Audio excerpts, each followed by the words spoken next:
नमस्कार, मैं हूं सफदर रिजवी। आप देख रहे हैं लाइव एक्सप्रेस चैनल।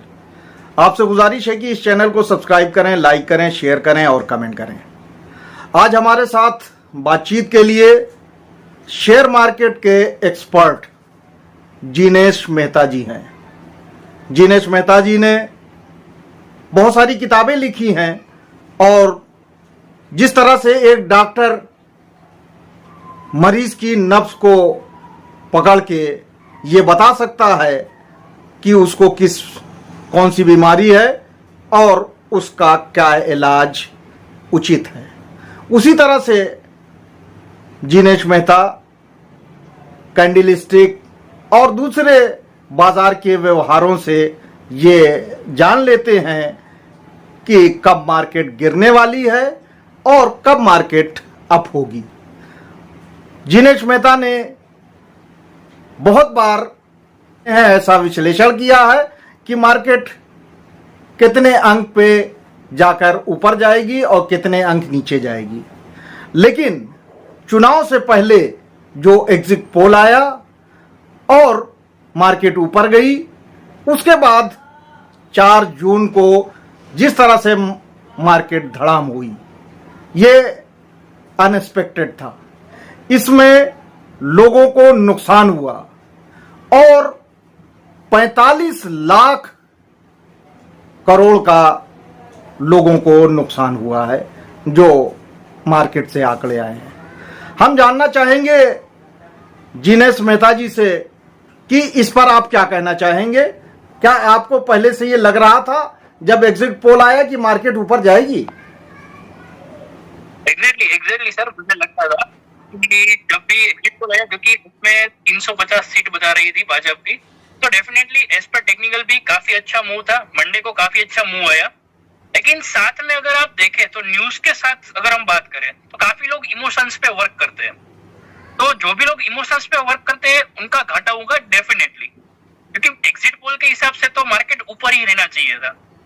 लेकिन जो रिजल्ट आया वो उससे कम आया। जितना हमारा एक्सपेक्टेशन था, जितनी सीट हम एक्सपेक्ट कर रहे थे, उससे कम आया।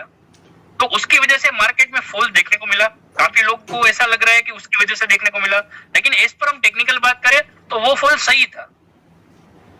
मेहता साहब, ये बताएं कि आप टेक्निकल की बात कह रहे हैं। टेक्निकल की बात तो टेक्निकल लोग जानते हैं, एक्सपर्ट्स जानते हैं, लेकिन आम आदमी टेक्निकल की बात नहीं सोचता और वो तो भावनाओं में बहता है। इसका मतलब ये कि ये अर्थ निकाला जा सकता है कि जानबूझकर एग्जिट पोल करवाया गया मार्केट को उठाने के लिए।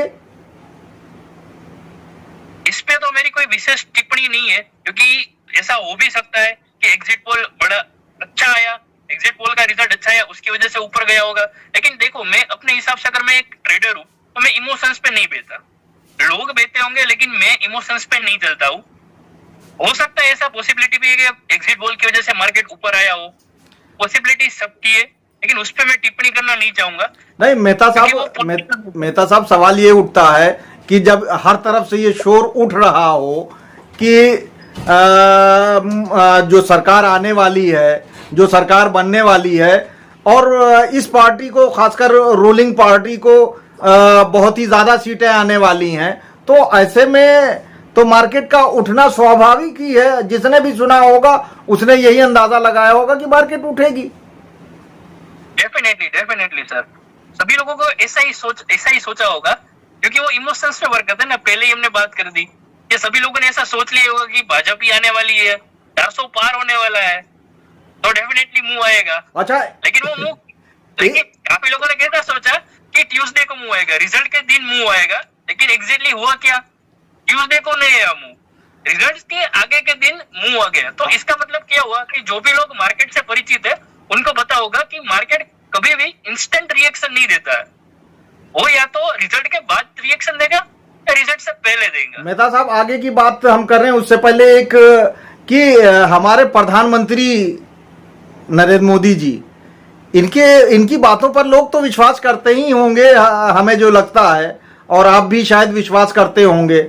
इन्होंने पता नहीं अपने मन की बात कह दी या किसी एक्सपर्ट से भी बात की होगी।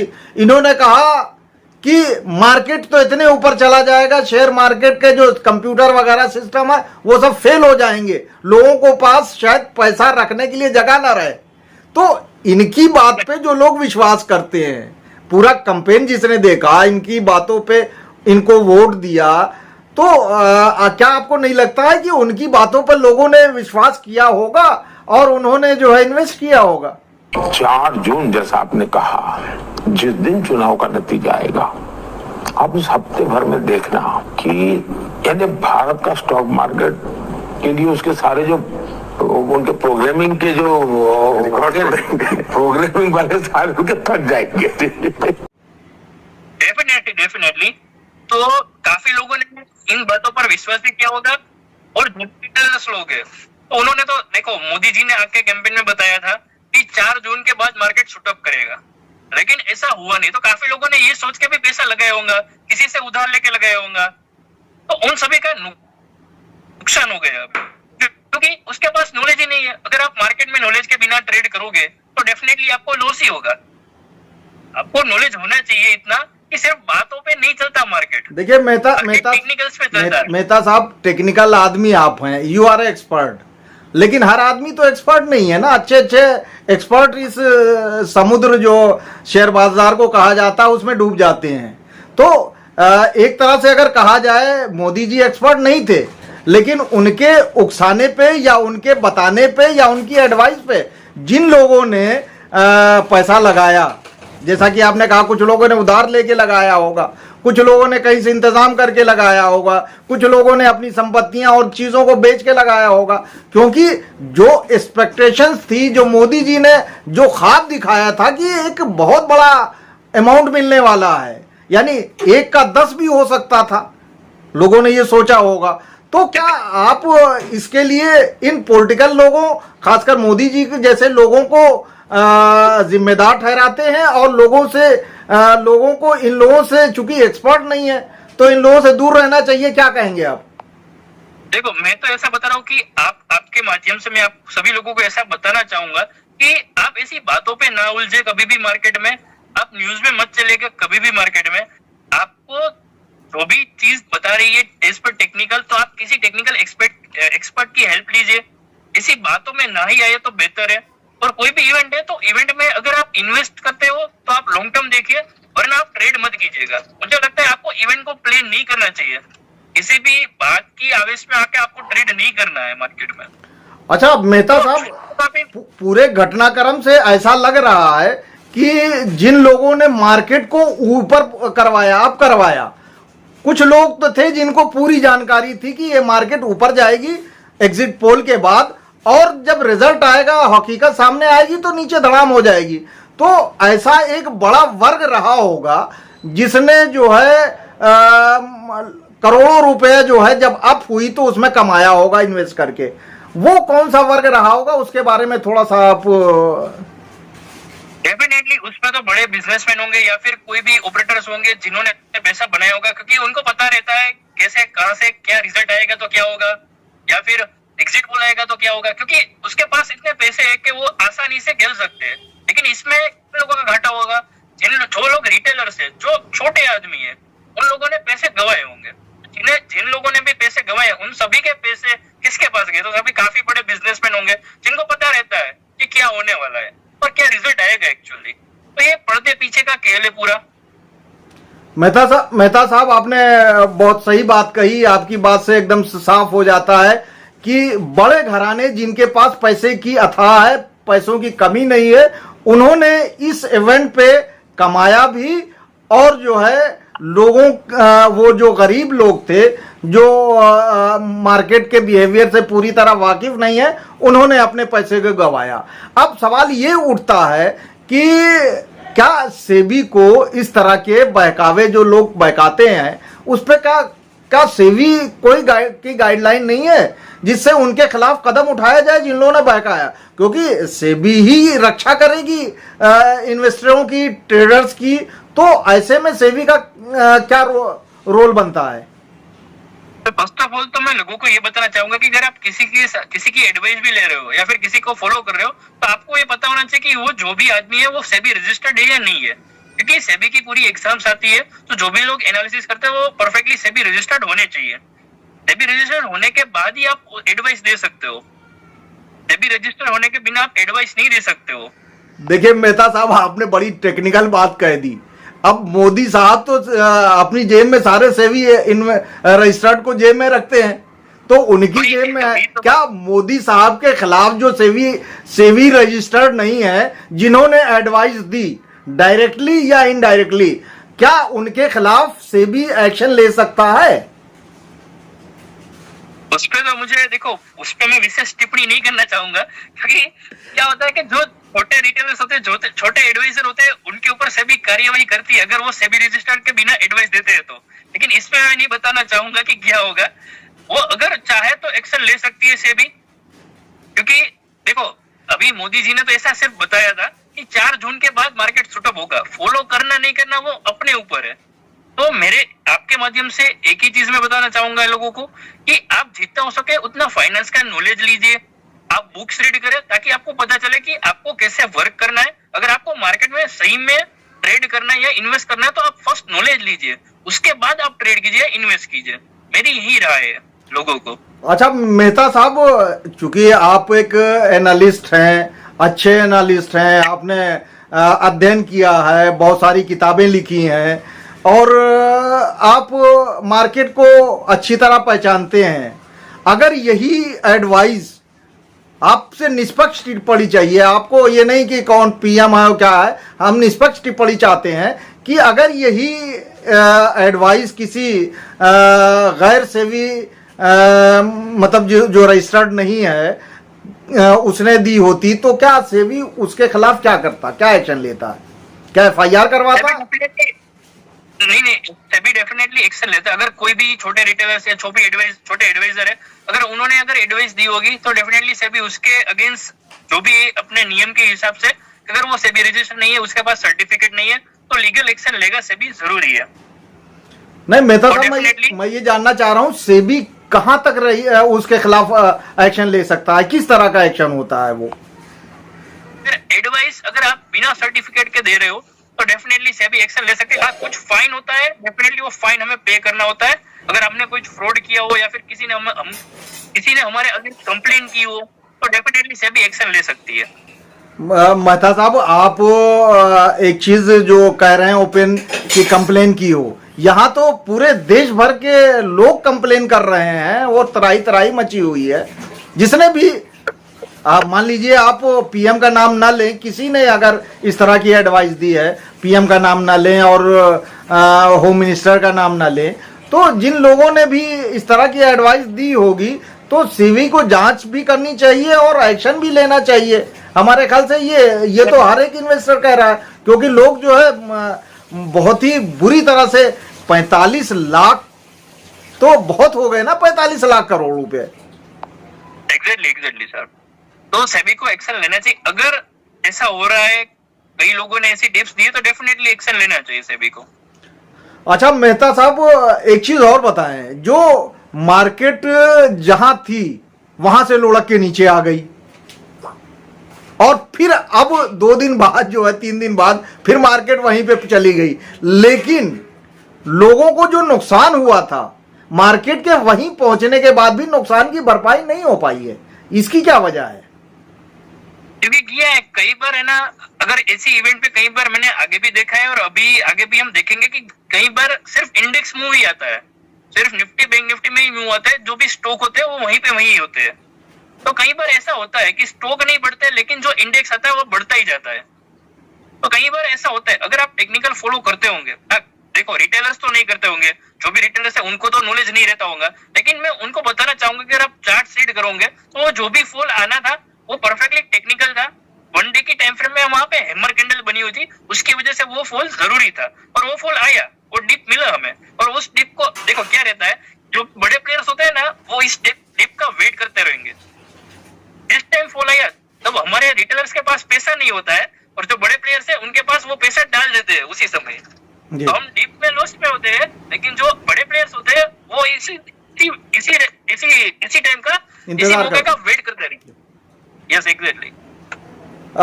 मेहता साहब, एक चीज और बताएं, अभी फिर लोगों को आशंका है कि एक बार फिर मार्केट नीचे जाएगी।